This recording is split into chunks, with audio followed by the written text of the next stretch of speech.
오늘 우리에게 주실 평생의 응답, 아니 우리 모든 삶의 영원한 축복의 비밀, 임마누엘의 약속을 주신 하나님. 오늘 말씀을 통해서 임마누엘이라는 단어의 의미를 좀 깊이 여러분의 삶 속에 생각하셨으면 좋겠고요. 진짜로 내가 또 내 인생 전체에 또 모든 만남 속에 가장 최고의 축복이 무엇인지, 그 축복의 응답을 찾는 귀한 예배의 시간이 되셨으면 좋겠습니다. 여러분은 인생을 살아가면서 가장 큰 문제가 왔을 때 무엇에 의지하고 살아가십니까? 대부분의 우리 인생을 살아가다 보면, 물론 그러지 않는 인생을 사시는 분도 있습니다. 그런데 대부분의 사람들은 어떻게 살아가냐?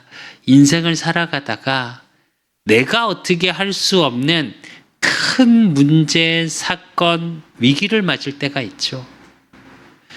그럴 때 대부분의 사람은 사람을 찾아가고요. 또 대부분의 사람은 돈으로 그 문제를, 또 사회적 지위로 그 문제를 해결하려고 내 것을 가지고 해결하려고 또 몸부림을 치죠. 한 번쯤은 여러분의 인생을 한번 이렇게 돌아보실 때, 여러분의 인생에 가장 큰 문제가 있을 때 내가 의지했던 게 무엇인지 한번 생각해 보시겠습니까? 저는 제 인생에 큰 문제가 온 적이 2번 있거든요. 근데 그때 저는 다른 사람을 의지하지도 않았고요. 부모님을 의지하지도 않았고요. 뭐를 의지했냐? 저 같은 경우는 저를 의지했어요. 내가 어떻게든 해결해 보려고 하다가 그거마저 안 되니까 어떻게 됐냐? 그냥 인생을 포기하려고 하게 되더라고요. 인생을 살아가면서 내 인생을 놔버리려고 2번을 했습니다. 완전히. 또 한 번은 어느 지경까지 갔었냐? 그것마저 의미가 없어서 그냥 진짜로 무슨 무기력증이 찾아와서 툭 하면 아파요. 이게 몸이 아프다니까요. 그냥 보면 딱 꾀병 같은데 저는 너무 괴로워요. 왜? 삶의 의지를 잃어버렸거든요. 내가 어떻게 살아야 될지, 또 내 인생에 어떤 좋은 것들이 되어질 것 같지가 않아. 소망을 잃어버린 인생이 돼버렸었어요. 근데 그게 왜 그랬냐? 내 경험, 내 것에 의지했을 때 나타난 결과였습니다. 많은 분들이 그렇게 내 것을 의지할 때가 참 많죠. 또 어떤 사람은 다른 사람을 의지하죠. 때론 부모님을 의지하고 주변 지인들을 의지하고, 그래서 부모님을 찾아가고 주변 지인을 찾아가고, 물론 저도 사실은 초반에는 부모님을 찾아간 적이 있죠. 근데 부모님도 인생이 힘드셨거든요. 또 다른 사람을 찾아가 본 적 있죠. 그 사람들도 본인의 인생이 힘들거든요. 그러니 내 인생에 성경엔 뭐라고 그러냐? 수고하고 무거운 짐진 자들아 그래요. 많은 사람들이 수고하고 무거운 짐을 지고 살아가요. 그런데 내 짐도 버거운데 남의 짐까지 들어주려고 하는 사람이 얼마나 있을까요? 그러다 보니까 어떻게 되냐? 사람을 의지하려고 했던 사람들은 어떻게 되냐? 내 안에 원망과 미움만 남아있어요. 그게 우리는 대부분 사람에 대한 상처라고 이야기를 하죠. 곰곰이 생각해 보면 어쩌면 그게 너무 당연한 걸 수밖에 없어요. 그렇기 때문에 그걸 조금 어려울 때 도와줬던 사람을 기억하죠, 우리는. 또 주변에서 그거를 좋은 미담이라고 이야기를 하죠. 그만큼 반대로 얘기하면 쉽지 않기 때문에 미담이 되는 겁니다. 근데 우리는 내가 가장 어렵고 힘든 겨울 때 도와주지 않는 사람을 우리는 원망해요. 정확히 말할게요. 사실은 도와줘야 될 의무가 있는 건 아니거든요. 그 사람 입장에서. 우리는 사람을 의지하면 그 사람이 나에게 도와주지 않으면 원망하고 미워하는 감정만 남아있게 되고요. 또 나 자신, 내 경험, 내가 그동안 해왔던 삶을 의지하게 되면 어떻게 되냐? 정말 소망 없는 삶으로 돌아갈 때가 있어요.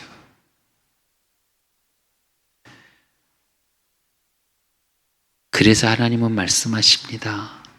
수고하고 무거운 짐진 자들아 다 내게로 오라. 너희를 쉬게 하리라. 예수님이 모든 인간을 향해 하신 말씀이에요. 그래서 여러분, 정말로 인생의 가장 힘겨운 속에 직면하고 계신 분이 있습니까? 하나님을 찾으십시오. 예수 그리스도 그 복음 속으로 들어가십시오. 정말 인생의 문제 사건 속에 내 경험을 의지하고 사람을 의지하지 마시고 하나님을 의지하셔야 돼요. 왜요? 그분은 말씀으로 천지를 창조하신 분이니까. 인간은 할 수 없고 내 경험치로 할 수 없는 것을 하나님은 하실 수 있으니까요. 여러분의 삶을 통해 하나님의 살아계심을 체험할 수 있는 가장 좋은 기회가 여러분 인생에 가장 큰 문제가 왔을 때예요. 내가 곧 길이요 진리요 생명이니 여러분의 모든 지금의 문제, 위기, 모든 것을 해결하실 수 있는 유일한 한 분, 그 하나님 만나는 길을 여신 예수 그리스도. 세상은 진리를 말하는 것 같으나 세상의 가치 기준이 진리인 것처럼 말하죠, 사실은. 그래서 참 진리를 찾을 수 없어요. 그런데 진리 되신 예수 그리스도께서 여러분의 삶을 통해 무엇을 하고 무엇을 바라보고 어떻게 살아야 될지 답을 찾게 해주세요. 그리고 생명 되신 예수 그리스도 여러분의 죽어있는 모든 걸 살리셔요. 우리는 앞길이 막막할 때 진짜를 보지 못해요. 진짜 문제, 위기, 사건이 왔을 때 우리는 때론 그 문제, 그 사건이 왜 왔는지 이유조차 모를 때가 있어요. 주변에서는 네가 어떻게 살았냐, 뭐 했냐, 이러냐, 저러냐 이야기하죠. 물론 그게 맞는 이야기일 때도 있어요. 그러나 대부분은 왜 이러지? 라는 생각이 들 때가 참 많죠. 그걸 성경에서만 밝히고 있습니다. 너희는 너희 아비 마귀에서 났으니 그는 본질상 진노의 자녀, 하나님의 진노 속에 마귀의 자녀의 삶, 그 운명사주팔자 속에 있으니까 내가 벗어나지를 못하는 거예요, 사실은.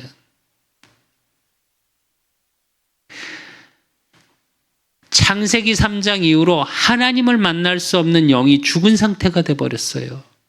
그러니까 이유도 모르겠고 가슴은 답답하고 미래는 불안하고 지금 죽겠고 그러니까 제일 먼저 찾아간다고 하는 게 귀신 들린 자 찾아갑니다. 무속인 찾아가요. 그거라도 들으면 시원하니까. 근데 그건 더 가중될 뿐이에요. 여러분의 인생에 정말로 문제, 사건, 큰 위기가 왔다면 하나님을 찾아가실 수 있어야 돼요.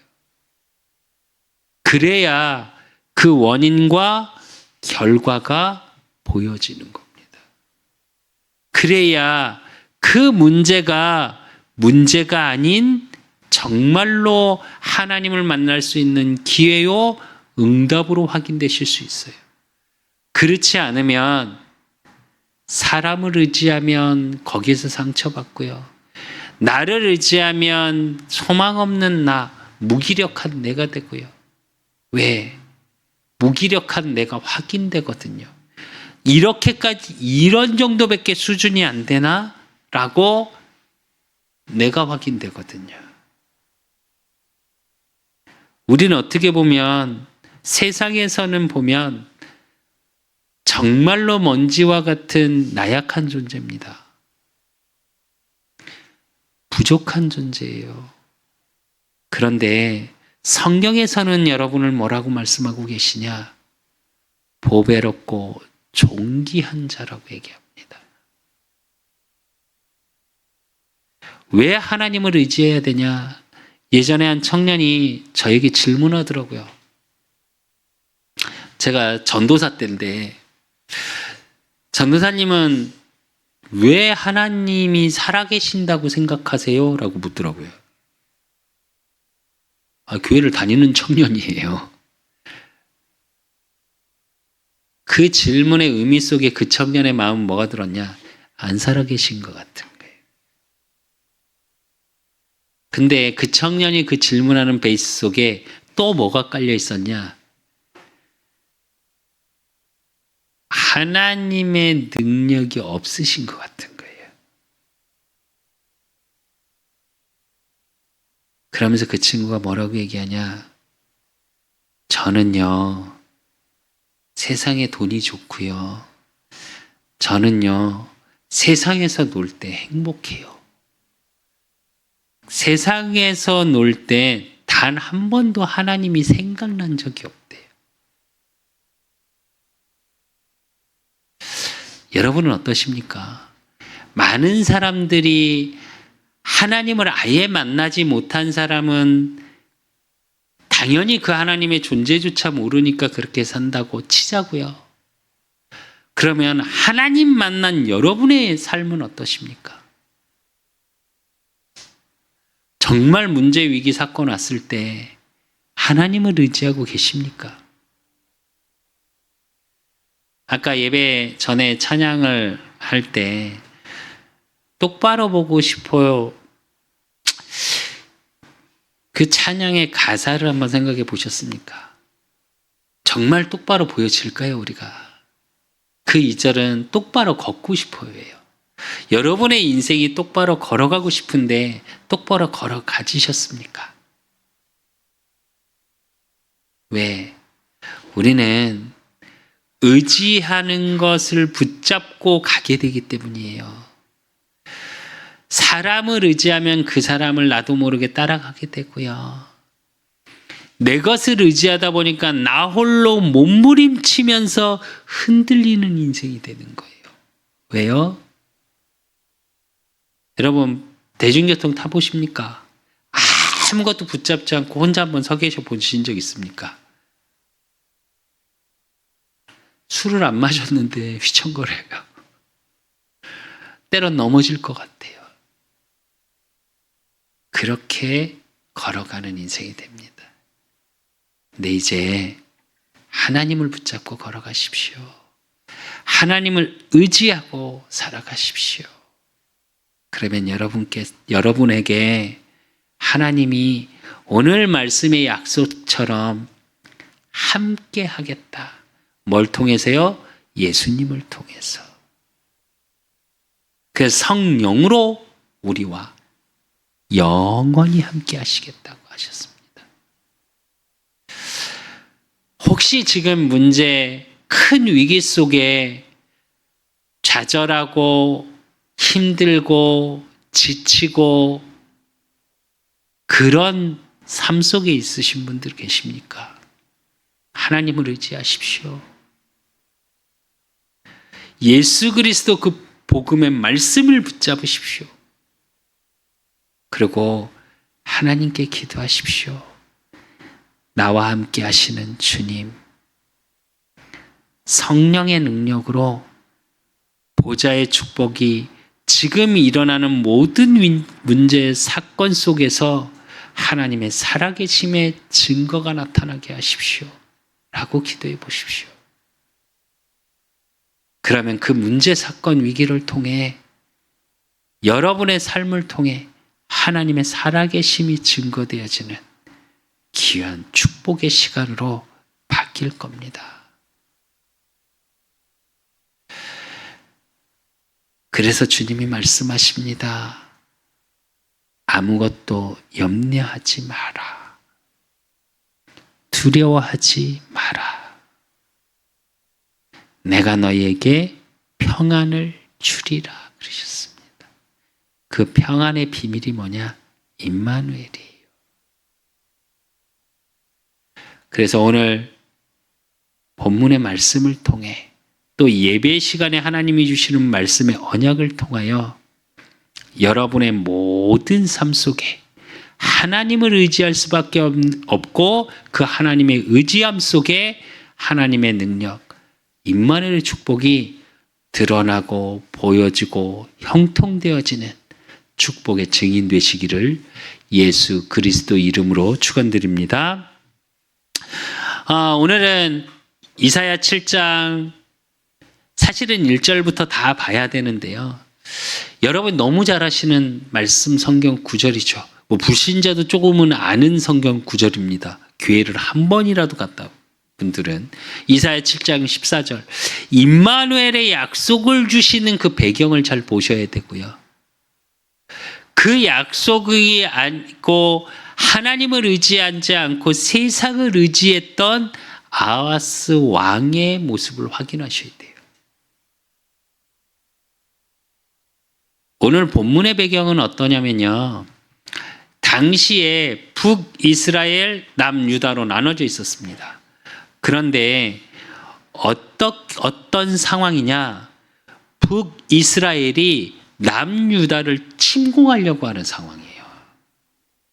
근데 이 침공이 그냥이 아니라 아람 나라와 협공까지 해서 침공하려고 해요. 그러니까 아하스 왕이 남유다의 왕입니다. 어떻게 하냐? 하나님을 의지하고 하나님의 언약을 붙잡고 기도하고 하나님의 약속하심을 붙잡고 믿고 기도해야 되는 아하스 왕이 어떻게 했냐? 아수르에게 원군을 요청해요. 연합을 요청해. 그때 상황입니다. 그때 하나님이 이사야 선지자를 통하여 아하스 왕에게 하시는 말씀이 오늘 이사야 7장이에요. 그런데 하나님은 하나님 자녀에게 뭘 원하시냐? 그래서 믿음을 요구하시는데 그 믿음의 요구의 비밀이 뭐냐? 오늘 첫 번째, 징조를 구하는 믿음이에요. 오늘 이사야 7장 10절에서 11절에 보면 여호와께서 또 아하스에게 말씀하여 이르시되 너는 내 하나님 여호와께 한 징조를 구하되 깊은 데에서든지 높은 데에서든지 구하라 하시니 그래요. 무슨 얘기냐면 이거는 징조라는 것보다 정확히 말하면 증표예요. 그래서 그 말은 무슨 얘기냐면 하나님의 뜻과 일치하는지 확인해봐라 이 얘기예요. 그러니까 오늘 아하스 왕이 뭐라고 얘기하냐? 하나님께서 이사야 선지자를 통해서 야, 징조를 구해라고, 그러니까 증표를 구해라고 이야기하니까 아하스 왕이 12절에 뭐라 그러냐? 아하스가 이르되 나는 구하지 아니하겠나이다. 나는 여호와를 시험하지 아니하겠나이다 한지라 이래요. 이렇게 그냥 들으면 굉장히 믿음 좋은 것 같죠. 내가 어떻게 하나님이 약속하신 거를 어떻게 라고 불신앙하지 않겠습니다. 이런 뜻 같죠? 아니요. 이 의미는 뭐냐? 하나님께 묻지 않겠다는 얘기예요. 여러분, 실제로 하나님 자녀가 많이 확인해야 될 성경 구절이에요. 근데 잘 보십시오. 성경을 보면 이사야 7장 1절에서 2절에 보면 우시아의 손자요 요담의 아들인 유다의 아하스 왕 때에 아람의 르신 왕과 르말리아의 아들 이스라엘의 베가 왕이 올라와서 예루살렘을 쳤으나 능히지 이기지 못하니라 이래요. 연합군이 들어왔는데 못 이긴 거예요. 그러니까 전쟁에서 패한 거예요. 그런데 2절에 보면 아하스 왕의 상태가 나와요. 어떤 사람이 다윗의 집에 알려 이르되, 여기서 다윗의 집은 다윗 왕조를 이야기합니다. 남유다의 왕조. 아람이 에브라임과 동맹하였다 하였으므로 왕의 마음과 그의 백성의 마음이 숲이 바람에 흔들림같이 흔들렸더라 이래요. 어떤 상태인지 아시겠죠? 숲에 바람이 세게 불면 나무들이 어떻게 되죠? 엄청 떨죠. 이러고 휘청휘청하고. 그 상태라는 거예요, 마음이. 그런데도 하나님께 묻지 않아요, 아하스 왕이. 큰 위기가 오고 문제가 와서 그러면 너 하나님의 징조를 확인해라 라고 이야기하고 있는데 아하스 왕은 뭐라 그러냐? 나 불신앙 안 할 건데요. 이러고 있는 거예요.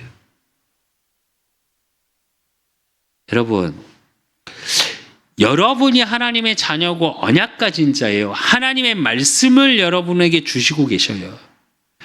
한 주 동안 여러분의 삶을 살아가면서 여러분 마음이 불안하고 여러분이 심리적으로 어떤 문제 사건이 일어날 때 작은 거든지 큰 거든지 여러분이 다음 행동을 할 때, 다음 액션을 할 때 하나님의 뜻인지 물어보고 계십니까? 아니면 행동까지는 안 가도 여러분의 생각, 마음으로 하나님의 뜻이 무엇인지 하나님께 질문하고 계십니까? 이건 굉장히 중요한 거예요, 사실은. 지난주에, 어제 이제 일을 좀 늦게 마치고 이러고 돌아오는데 하나님께 그런 질문을 좀 해봤습니다. 지난주 우리 강단의 말씀처럼 매일의 삶 속에 하나님을 만나야 되는데 나의 만남이 제대로 이루어지고 있나?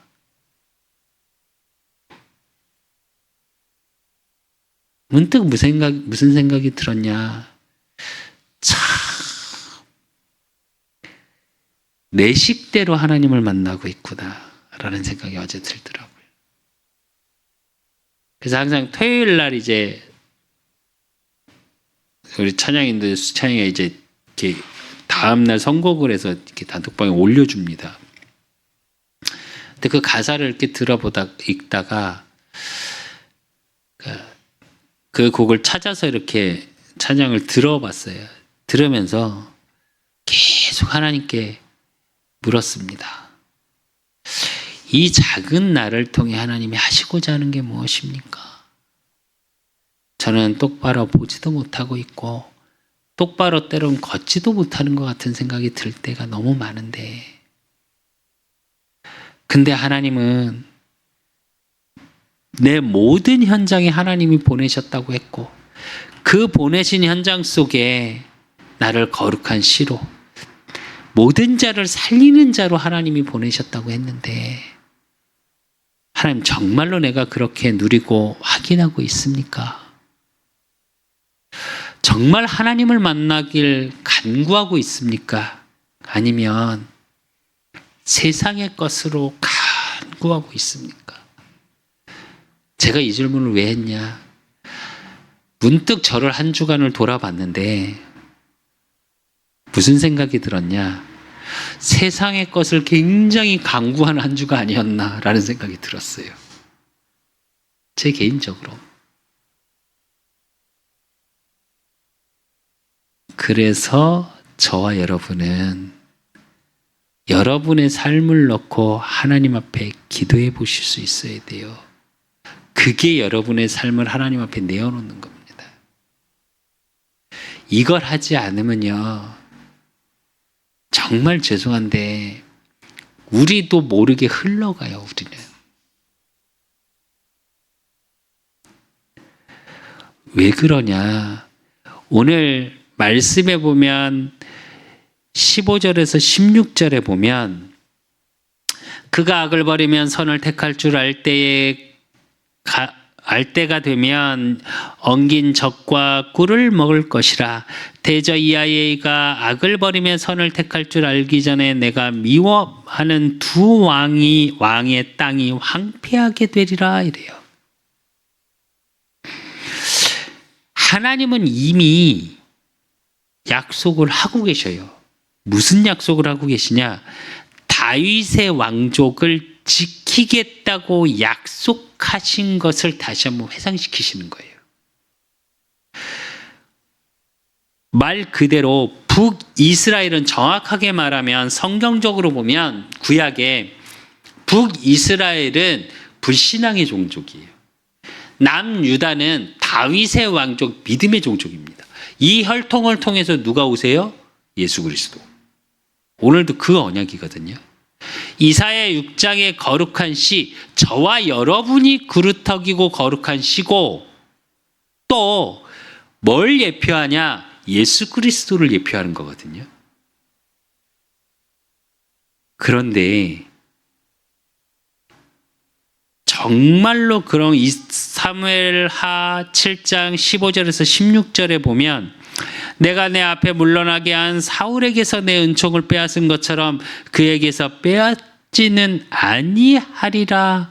내 집과 내 나라가 내 앞에서 영원히 보존되고 내 왕위가 영원히 경고하리라 하셨다라 이래요. 다윗에게 하신 약속이죠. 뭐라 그래요? 다윗의 혈통의 왕족은 망하지 않게 하시겠대요. 이 앞절에 뭐라고 그러셨냐? 말 그대로 사울에게서 내 은총을 빼앗은 것처럼 그에게 빼앗지 아니하리라. 즉 사울은 하나님이 떠났죠. 하나님의 영이. 근데 다윗의 혈통은 그걸 안 하겠다고 그러셨어요. 이걸 아하스 왕은 잊은 거예요. 우리는 불신앙이 뭐 대단하게 하나님을 믿지 않고 하나님의 살아계심을 믿지 않은 것처럼 말하는데요. 사실은 불신앙은 뭐냐? 말씀의 언약을, 하나님의 약속을 믿지 않는 거예요. 그러니까 두 번째로 하나님이 그런 아하스 왕에게 뭘 하시냐? 임마누엘의 약속을 이야기하고 계세요. 그 얘기는 모든 것을 완벽하게 준비해 놨는데 아하스 왕이 그 준비 속으로 들어가질 않아. 하나님을 바라보지 않아. 하나님을 의지하지 않아요. 그래서 보면 이사야 7장 14절의 말씀을 잘 보시면 그러므로 주께서 친히 징조를 너희에게 주실 것이라. 보라 처녀가 잉태하여 아들을 낳을 것이요 그의 이름을 임마누엘이라 하리라 그래요. 13절에 뭐라고 그러셨어요? 이사야가 이르되 다윗의 집이여 원하건대 들을지어다. 너희가 사람을 괴롭히고서 그것을 작은 일로 여겨 또 나의 하나님을 괴롭히려 하느냐 이랬거든요. 쭉 조금 생각해 보셔야 돼요. 앞절에 말한 것처럼 말씀의 언약을 잃어버리고 난 그 상태에 하나님은 뭘 준비하고 계셨냐? 임마누엘의 축복, 징조를 너희에게 보일 것이라. 마태복음 1장 21절에서 23절에 보면 아들을 낳으리니 이름을 예수라 하라. 이는 그가 자기 백성을 그들의 죄에서 구원할 자이심이라 아니라 이 모든 일이 된 것은 주께서 선지자로 하여 말씀하신 말씀을 이루려 하심이니 이르시되 보라 처녀가 잉태하여 아들을 낳을 것이요 그의 이름을 임마누엘이라 하리라 하셨으니 이를 번역한즉 하나님이 우리와 함께 계시다 함이라. 이래요. 무슨 얘기냐? 예수 그리스도가 임마누엘이라는 얘기예요. 그러면서 아까 읽었던 15절 16절에 보면 다윗의 왕조를 공격한 두 나라 아람과 북이스라엘이 멸망할 것이라고 이야기하고 계시는 거예요. 하나님이 약속하신 것을 이루어 가세요. 그런데 그 첫째 이루어짐이 뭐냐? 보호하시는 겁니다. 보호하시고 막힌 문을 여시는 비밀의 키가 예수 그리스도 복음이에요. 그래서 창세기 39장 2절에 3절에 보면 여호와께서 요셉과 함께 하심으로 그가 형통한 자가 되어 그럽니다. 노예로 갈 현장을 이야기해요. 그런데 함께 하시니까 형통한 거라고 얘기해요. 또 3절에 보니까 보디발의 집에 노예로 팔려갔는데 그의 주인이 여호와께서 그와 함께 하심을 보며 또 여호와께서 그의 범사에 형통하게 하심을 보았더라 이래요. 즉 함께의 비밀 속에 있으면 형통한 자가 되고 형통한 자의 그 비밀을 누리면 어떻게 되냐? 보여지게 돼요. 여러분, 진짜 여러분이 힘든 일이 있고 사건이 있으면 하나님을 의지하십시오. 임마누엘의 약속을 붙잡고 기도하셔야 돼요. 제 기도 중에 제일 많이 기도하는 기도가 뭔지 아십니까? 사실은 이 기도거든요. 하나님 나와 함께 하십니까? 전 이상하게 이 질문을 참 많이 해요. 왜냐? 중고등학교 때 하나님을 알았습니다. 만나진 못했던 것 같아요. 제가 몇 번 설교할 때 얘기했는데 예전에 기도 수첩에 제가 글을 보내서 글이 이렇게 채택된 적이 있는데 그 제목이 그거예요. 다시 만난 나의 하나님. 왜냐? 그때는 복음의 의미를 전 전혀 몰랐었습니다. 임마누엘이라는 단어의 뜻은 알았지만 의미는 제게 부딪혀 오질 않았을 때예요. 하나님의 살아계심? 아니 별로 안 살아계신 것 같아. 근데 웃기죠. 그냥 찬양은 좋았어요. 찬양하면 막 울면서 막 찬양을 해요. 제 세대가 예전에 예수전도단이라는 찬양팀이 좀 교파를 초월해서 천막 치고 찬양 집회를 하던 그 시대예요. 제가 그걸 잊지를 못해요. 그 천막에 가서 찬양을 막 하는데 그냥 울어요. 저는 저기 중3 고등학교 1, 2학년 때 사람 앞에서 눈물을 흘리면서 살아오지 않았었거든요. 근데 막 울어요. 근데 웃긴 거 돌아오면서 제가 진짜로 생생히 왜 제가 더 기억이 나냐? 돌아오면서 제가 속으로 저한테 얘기했다니까요. 왜 울지? 왜 눈물이 나지? 물론 한참 지나서 알았습니다. 그게 하나님의 은혜라는 걸. 근데 그 임마누엘의 하나님이 확인이 안 되니까 제 인생이 얼마나 힘들었냐. 정말 버거웠어요. 형통의 인생이 아니라 뭐든지 하면 막히는 것 같아요. 그래서 어떻게 했냐? 늘 그거와 싸워야 했어요. 제가 예전에 꿈을 꾸는데 어떤 꿈을 꿨냐? 저희 외할머니 집이, 그러니까 저희 외가가 원래 뭘 하셨었냐면, 이렇게 산소, 이렇게 선산을 지키고 관리해주는 그런 일을 외할아버지께서 하셨어요. 그리고 장례 사셨어요. 지금으로 말하면. 근데 이제 어느 정도 장례였냐? 모든 걸 좀 볼 줄 아는 직관까지 하시면서 하셨어요. 그거를.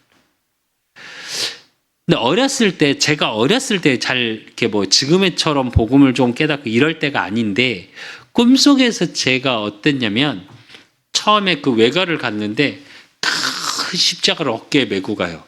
소년이. 멋있게 가요. 근데 앞에서 귀신이 와요. 그럼 십자가로 이렇게 대면 짖어요. 근데 웃기죠. 십자가가 쪼그라들어요, 점점. 저쪽에서 귀신이 또 와요. 또 짖어요. 요즘 친구들 얘기하면 게임 아이템이 계속 줄은 거죠. 정확히 얘기하면 에너지가. 나중에는 십자가가 진짜 손으로 이렇게 들어야 되는 사이즈가 된 거예요. 그러다 깬 적이 있습니다. 저 가끔 생각을 하거든요. 복음을 진짜 임마누엘의 축복으로 지속해서 누리지 못하면 우리가 이 상태가 되는 거예요. 복음을 가지고 하나님의 언약을 가졌는데도 내 인생에 임마누엘의 축복을 누리지 못하니까 어떻게 하냐? 그걸로 막 싸우는 무기처럼 써먹어. 근데 임마누엘을 누리지 못하니까 어떻게 하냐? 그게 자꾸 줄어들어. 세상에 지쳐가는 것 때문에 복음이 멀어져요. 진짜 현장에서 전도를 하다 보면요, 그 얘기 정말 많이 듣습니다. 내 교회 가봤다. 나 예전에 교회 다녔다. 나 예전에 집사였다. 이런 분들 참 많이 만났어요. 저. 근데 그분들이 다 뭐라 그러냐? 목사 때문에, 장로 때문에.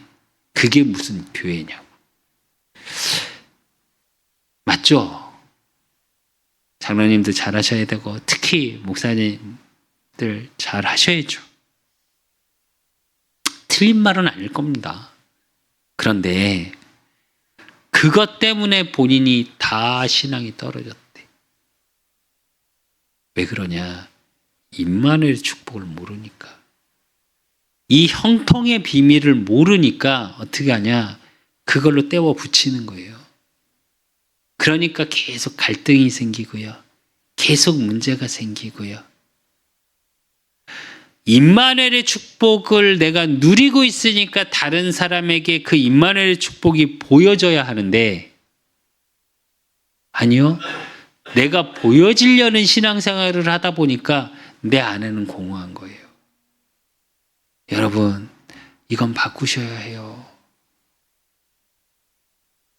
교회 때문에, 누구 때문에, 아니요.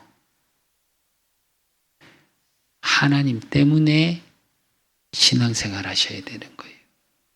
하나님 때문에 여러분의 삶이 있어야 해요. 그래서 하나님을 의지하셔야 해요. 임마누엘의 축복을 가지고 하나님을 의지하십시오. 우리는 우리도 모르게 사람을 의지하는 게 체질화되어졌고요. 내 경험을 의지하는 게 체질화됐어요. 왜요? 세상에서 그렇게 말하니까요. 그렇다고 여러분의 만남이 소중하지 않은 게 아니고, 여러분의 부모님, 여러분 가족이 소중한 게 아니고요. 소중하지 않다는 게 아니라고요, 제 말은. 소중해요. 그러나 그 만남도 하나님이 주신 만남이기에 소중해야 돼요. 저는 그렇습니다. 제가 요즘 진짜 행복한 자라고 자꾸 떠드는 이유는, 요즘은 정말로 너무 감사해요, 제가. 엊그저께도 우리 셋째 아들하고 이렇게 둘이 데이트를 갔다 오면서, 또 저녁에 마지막 시간엔 우리 가족 다 함께 이렇게 또 함께하는 시간을 갖고, 그럼 제가 무슨 생각이 문득 들었냐? 그래, 하나님과의 만남 속에 우리 가족이 다 함께 하니까 참 좋다.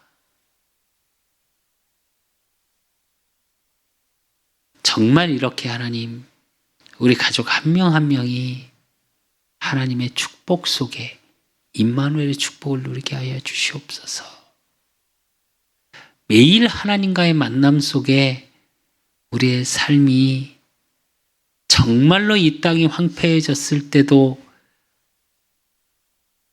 정말로 답을 줄 수 있는, 그러기 위해서 우리가 그 복음의 답을 소유한 자, 우리 가족이 그렇게 되게 하여 주시옵소서. 저녁에 카페를 가서 이렇게 그 도시에 비친 한강, 불빛에 비친 한강을 바라보면서 제가 문득 무슨 생각을 했냐. 하나님, 저 불빛이 강에 비쳐서 저렇게 희미해도 너무 아름답지 않습니까? 여호와의 영광의 빛이, 말씀의 빛이 내게 임하게 하여 주시옵소서. 그래야 저는 좀 흐릴 수도 있고 선명하지 못할 수 있어도 저 빛조차도 저렇게 아름다운데 복음의 빛으로 아름다운 내가 되고 우리 가족 한 명 한 명이 되게 해주시라고. 한참을 이러고 바라보고 있는데 너무 좋더라고요. 왜 좋냐? 하나님이 함께 하시니까요. 여러분이 누리셔야 되고 여러분의 인생의 형통의 비밀이 어디 있냐? 임마누엘의 축복 안에 있어요. 하나님을 의지함 속에 있어요. 그런데 그 하나님을 의지하지 않는 세상을 의지한 결과는 어떻게 오냐? 오늘 17절에서 19절에 보면 여호와께서 에브라임이 유다를 떠날 때부터 당하여 보지 못한 날을 너와 내 백성과 내 아버지 집에 임하게 하리니 곧 아수르 왕이 오는 날이라. 그날은 여호와께서 애굽 하수에서 먼 곳의 파리와 아수르의 땅에 벌을 부르시리니 다 와서 거친 골짜기와 바위 틈과 가시나무 울타리와 모든 초장에 앉으리라 이래요. 이건 뭘 얘기하냐? 아하스 왕이 아수르에게 원군을 요청했죠. 연합하자고. 근데 웃기죠. 아수르 왕이 침공을 해버려요. 남유다를. 그러면서 오늘 말씀에 파리와 벌을 얘기하죠. 이건 뭐냐? 군인을 얘기해요. 파리가 어떻죠? 여러분, 여름에 파리 계속 오면 어떻게 해요? 되게 귀찮죠. 벌은 어떻게 해요? 쏘이면 아프죠. 그 얘기예요. 그렇게 생각하시면 되게 쉽고 사실적이에요. 아수르 군인들이 와서 골짜기 셋의 틈까지 다 차지할 거라 이 얘기예요. 그렇게 예언하고 계시는 거예요. 네가 나를 의지하지 않고 하나님을 의지하지 않고 하나님의 언약의 말씀을 놓치고 임마누엘의 축복을 놓친 결과가 이겁니다. 그리고 7장 20절에 보면 그날에는 주께서 하수 저쪽에서 세내온 온삭도 곧 아수르 왕으로 내 백성의 머리털과 발털을 미실 것이요 수염도 깎으시리라 이래요. 여러분, 성경에서 털은 굉장히 귀하게 여깁니다. 사실은. 그러니까 정체성을 이야기하기도 하고요. 그래서 여러분 너무 잘 아시는 이야기 있죠. 누구 있어요? 사사? 누구요? 삼손. 여러분 너무 잘 아시는. 사사가 옛날에, 그래서 보면 구약의 성경에 보면 머리를 안 자르죠. 사사들은. 신약에서도 누가 있어요? 세례요한. 머리를 안 잘라요. 그리고 광야에서 생활하고. 근데 삼손을 어떻게 해요? 그 힘이 어디서 나온다고 그래요? 머리털에서 나온다고 하죠. 정체성을 얘기하는 겁니다. 털을 다 밀린대요. 무슨 얘기냐? 정체성이 무너지게 될 거라고. 세상을 의지하게 되면 이렇게 되는 거예요. 그러면서 21절에서 25절에 보면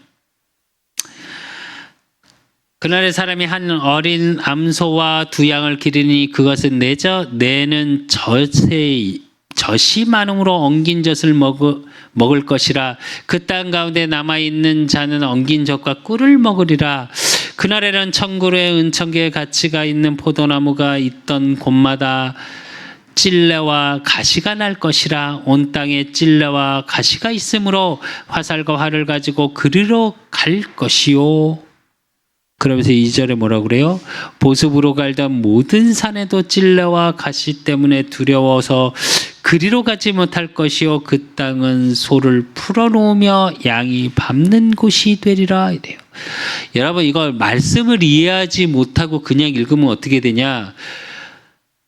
한 어린 암소와 두 양을 기르고 젖이 많음으로 엉긴 젖을 먹을 것이라. 남아있는 자들은 엉긴 젖과 꿀을 먹으리라 이러면 되게 좋을 것 같잖아요. 뭘 의미하냐?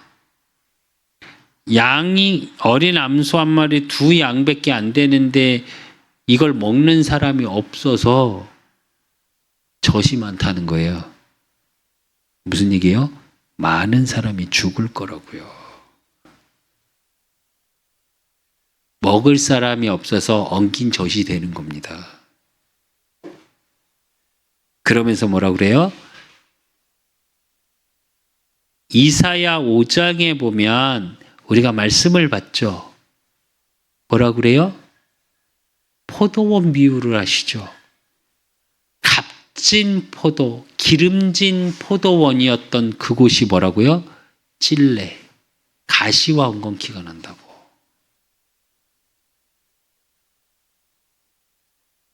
그 상태가 어떤 상태로 돌아간 거냐? 창세기 3장 9절에서 12절. 창세기 3장 이후로 온 결과대로 돌아가는 겁니다. 세상을 의지하면 이렇게 돼요. 여호와 하나님이 아담을 부르시며 그에게 이르시되 내가 어디 있느냐? 하나님이 찾으시죠, 아담을. 이 시대에 하나님이 여러분을 찾고 계세요. 세상 의지하지 말라고. 그런데 죄 속에 있고 그 하나님의 약속을 잃어버린 아담은 어떤 상태가 되어버렸냐?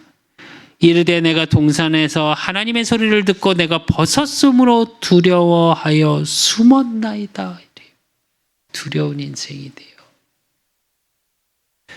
이르시되 누가 너의 벗었음을 내게 알렸느냐? 내가 먹지 말라 명한 그 나무의 열매는 내가 먹었느냐? 또 하나님이 기회를 주십니다. 회개해. 회개의 의미 말씀드렸죠. 회개의 원어적인 뜻이 뭐냐? 돌아서다라는 뜻이에요. 네가 세상을 의지했던 그것에 더 속지 말고 돌아서. 그런데 아담 뭐라고 그럽니까? 아담이 이르되 하나님이 주셔서 나와 함께 있게 하신 여자 그가 그 나무의 열매를 내게 주므로 내가 먹었나이다 이래요. 반대해야 되지 않습니까? 하와가 줘도 먹지 말라고 그랬잖아. 그리고 바로 붙잡고 기도하고 회개해야 되잖아요. 아니요. 어떤 인생이 되냐? 세상을 의지하면 핑계대는 인생이 돼요. 하나님이 내게 주셨던 감사와 감격은 어디로 없어져 버리고요. 왜요? 아담에게 하와를 줬을 때 아담이 뭐라고 그래요? 이는 내 몸 중의 몸이요. 한 몸이다. 너무 감사하다. 막 이랬던 게 아담이에요. 근데 오늘 말투를 그냥 보세요. 나와 함께 있게 하신 여자 그가 이런 식이에요.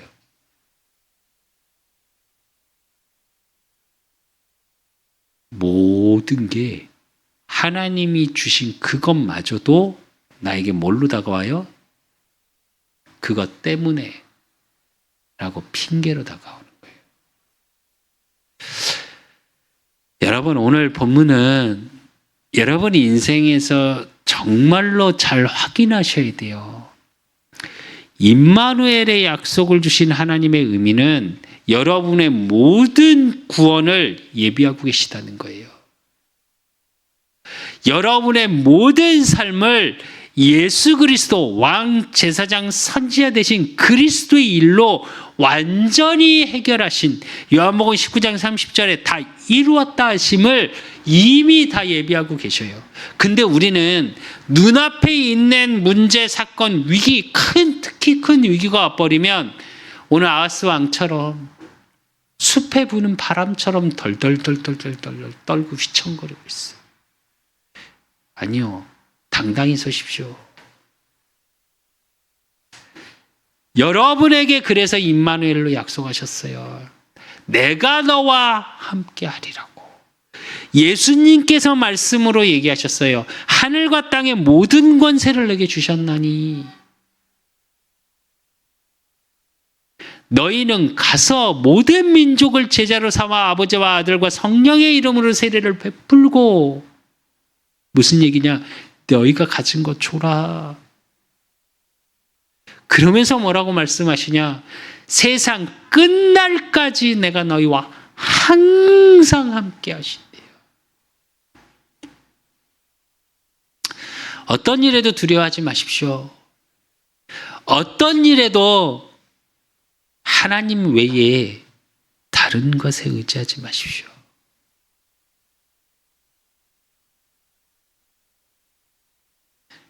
하나님을 의지하시고요. 하나님의 함께하심을 확인하십시오. 그래서 결론으로 그 임마누엘을 누리는 비밀이 뭐냐? 제일 첫째, 예배의 비밀을 누리셔야 돼요. 그래서 말씀을 통해 하나님이 나와 어떻게 함께 하시는지를 확인하셔야 돼요. 또 두 번째로 누려야 될 게 뭐냐? 기도의 비밀을 누리셔야 돼요. 그 하나님의 언약이 나의 삶을 통해 어떻게 이루어지는지를 누려지고 확인하는 게 기도의 비밀입니다. 그리고 세 번째 누리셔야 될 게 뭐냐? 전도의 비밀이에요. 전도의 비밀이라는 건 뭐냐? 나의 삶을 통해 하나님이 함께 하시고 말씀을 이루어 가시는 증거를 얘기하는 거예요. 증인은 뭐죠? 본 자, 체험한 자. 그래서 여러분, 예배를 놓치지 마십시오. 그 예배의 비밀 속에 기도를 누리십시오. 여러분의 경험을 의지하고 사람을 의지하지 마시고 하나님을 의지하는 방법이 뭐냐? 기도의 비밀이에요. 작은 것부터 하시고, 어쩌면 진짜 큰 일이 이루어지면 하나님이 진짜 큰 응답을 준비하고 계시는 거예요.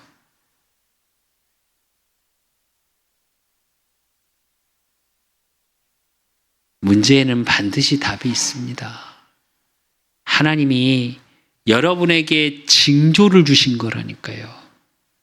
임마누엘의 징조를 증거하기 위해서 주시는 지금의 사건 일들 속이라니까요. 제가 말씀을 준비하면서도 이 기도를 했습니다. 하나님, 또 오늘 아침에 잠깐 우리 이렇게 다가하고 커피를 마시면서도 우리 그 사람 교회 하나님 언제 문을 여실 겁니까? 징조를 주십시오. 확인하게 하십시오. 그 기도를 했는데 문득 무슨 생각이 들었냐? 내가 진짜 하나님을 의지하게 만드시는 과정 속에 내가 있구나. 왜요? 저는 저를 의지한 게 너무 많았거든요. 제 경험을, 제 능력을, 그래서 잘 될 거라고 생각했던 것도 너무 많습니다. 근데 가장 낮은 자의 자리로 겸손한 자가 되게 하셔서 하나님을 바라보게 하시는 귀한 시간표구나. 그래서 또 행복했습니다. 잠깐. 그렇게 하나님의 함께 하심의 비밀 속에 우리에게 약속하신 그 임마누엘의 축복, 복음의 비밀을 누리고 증거하는 증인의 삶이 되시기를 예수 그리스도의 이름으로 축원드립니다. 하나님 아버지 감사합니다. 우리 그 사람께 모든 성도들 예배의 비밀을 누리게 하시고 또 삶을 통하여 기도의 비밀을 누리게 하시고 그러므로 저들의 모든 삶 속에 전도의 비밀, 즉 복음이 증거되어질 수밖에 없는 임마누엘의 축복이 보여지는 형통의 증인이 되어질 수 있도록 하나님 축복하여 주시옵소서. 정말 우리의 삶에 세상 것을 의지하고 사람을 의지했던 모든 것들은 버려지게 하시고 오직 예수 그리스도 하나님을 의지하는 축복의 증인의 자리에 설 수 있도록 하나님이 축복하시고 인도하시고 역사해 주실 줄 믿사옵고 살아계신 예수 그리스도 이름으로 감사함으로 기도드리옵나이다. 모든 문제 해결자 되신 우리 예수 그리스도의 은혜와 우리 하나님 아버지의 극진하신 사랑하심과 성령님의 내주고통 역사하심이 임마누엘의 약속을 우리의 모든 삶의 증표로 주신 그 축복의 비밀을 누리고 증거하기를 소원하는 우리 그 사람교회 모든 성도들 머리 위에 저들의 가정과 업과 모든 만남 위에 이제로부터 영원까지 항상 함께 있을지어다. 아멘.